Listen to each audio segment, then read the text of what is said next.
It's no secret that making video games is both time-consuming and expensive. As games have gotten more technically advanced and consumer expectations have grown, so have the budgets and resources required to meet those expectations. If you're looking to make games commercially, productivity, dedication, and a smart schedule are important to getting a game shipped on time and on budget. And whether you're working alone or on a team, you don't want to be making more work for yourself or one another. That's just counterintuitive. So there are a few things you can do to keep your projects organized, keep yourself and your team motivated, and make the process easier for everyone involved. Hi there, I'm Matt, and welcome to Game Dev Guide. I strongly believe in the adage of work smarter, not harder, so in this video we're going to take a look at 5 ways to work like a pro with Unity and give yourself, your team, and that game idea of yours a fighting chance for the marathon that is game development. So let's jump straight into it with our first entry on the list. This should come as no surprise to you when I say that a good plan goes a long way. Somewhere tangible for you and your team to regularly make notes, provide documentation, create schedules, and iterate on design can be an invaluable asset to a production, especially when you're starting out and gathering ideas. So use a planning tool. And as games aren't a rigid thing that you plan once and execute on, you want a planning tool that's going to support the ever-changing nature of game development and help you organize the chaos. Millernote are the sponsor of this video, and their tool is an ideal solution to organizing said chaos. They work differently than a lot of the other planning software that you've probably heard of, and the tool is more like working on a wall within a studio, allowing you to collect inspiration, plan out designs, develop ideas, and list tasks all in one place. Their interface is intuitive and flexible, allowing you to drag, drop, and arrange things in whatever way makes sense for you.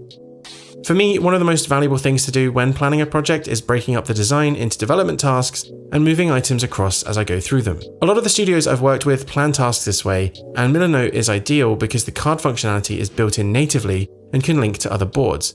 And boards can be a private place to think or a shared workspace for your team, so you're in total control of who sees what.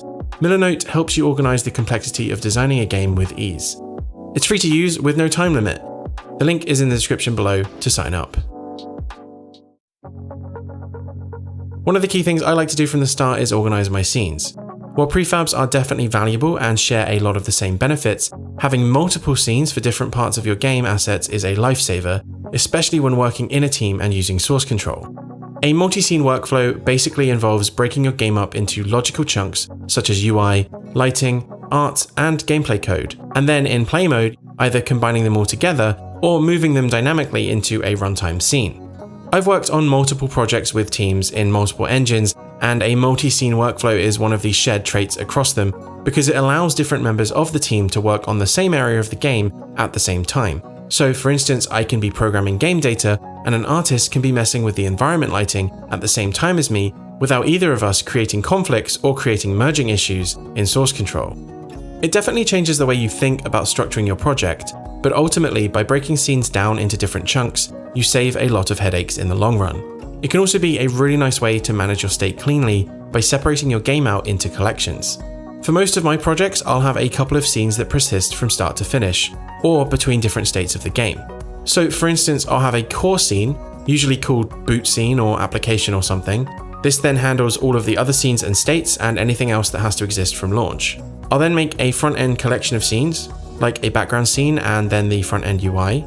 And I'll also have a gameplay collection of scenes, usually with a core manager scene, an environment scene, and a UI scene.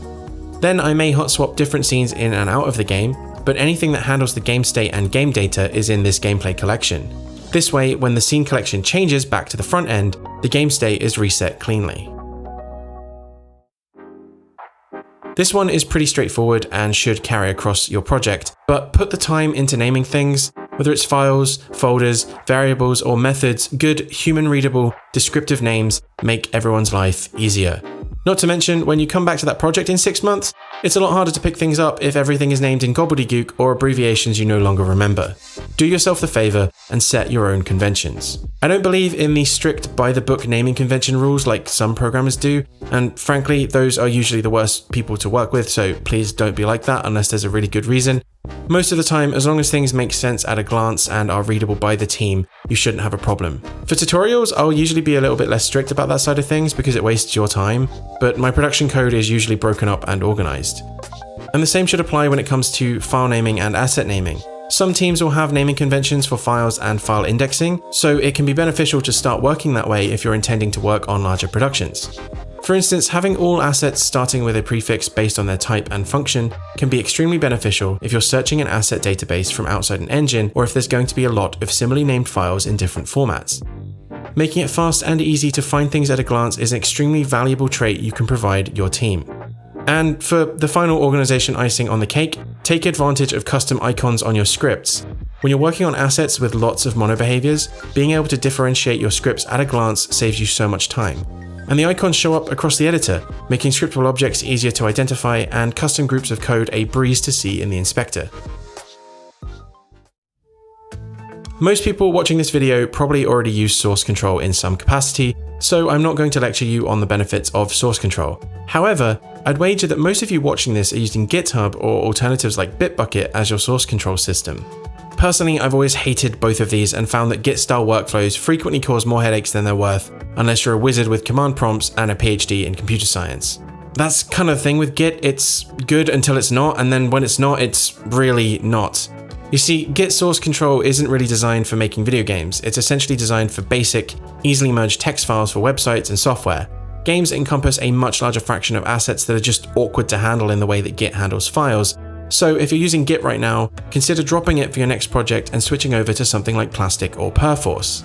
Plastic has a lot of the great features that you get with something like Perforce at a fraction of the price. In fact, their cloud edition is free for the first 3 users on your team. And they're now owned by Unity, which is promising.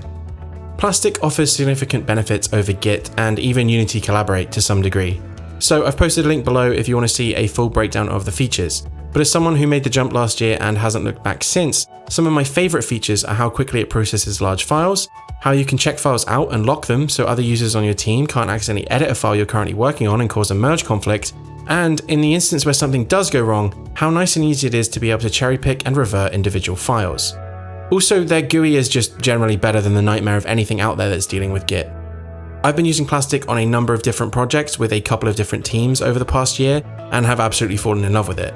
Definitely check it out. And if you don't, for the love of God, use something other than Git. It's not worth the week-long recovery time from a balked commit gone horribly wrong. The final mention on this list should be pretty predictable for long-time viewers of this channel. I speak from experience when I say your team and future versions of yourself will thank you. I'm not exaggerating when I say that good tools and automation of repetitive tasks are the crux of a productive project.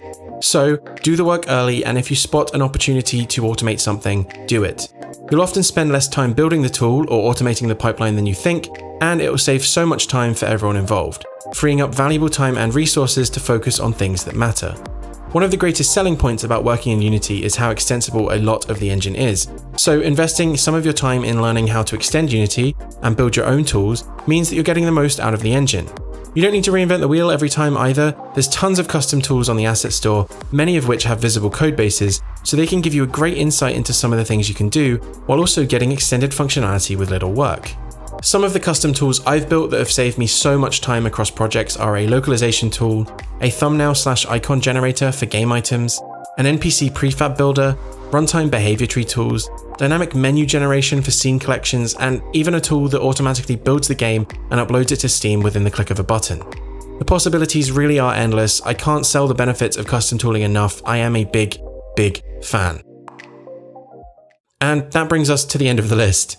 As you pick up some of these habits and improve on them, you should find that the process of starting a project and seeing it through becomes a lot smoother, and the quality of life for you and your team becomes easier as you work faster and encounter less friction points. As usual, none of this stuff is ground truth, and each project you work on is going to have its own set of requirements and limitations, but as a general rule of thumb, these tips should give you more tools in your toolbox, or at least something to consider moving forward. Did you find any of these tips useful? Or do you have any of your own productivity and organizational tips to share? Let me know your thoughts down below. If you've enjoyed the video, be sure to hit that like button, and if you're new to the channel, please do consider subscribing, as you'll be able to know when new videos go live. If you're interested in more videos from me first, why not check out the one on screen now? As always, thank you very much for watching, and I'll see you again next time.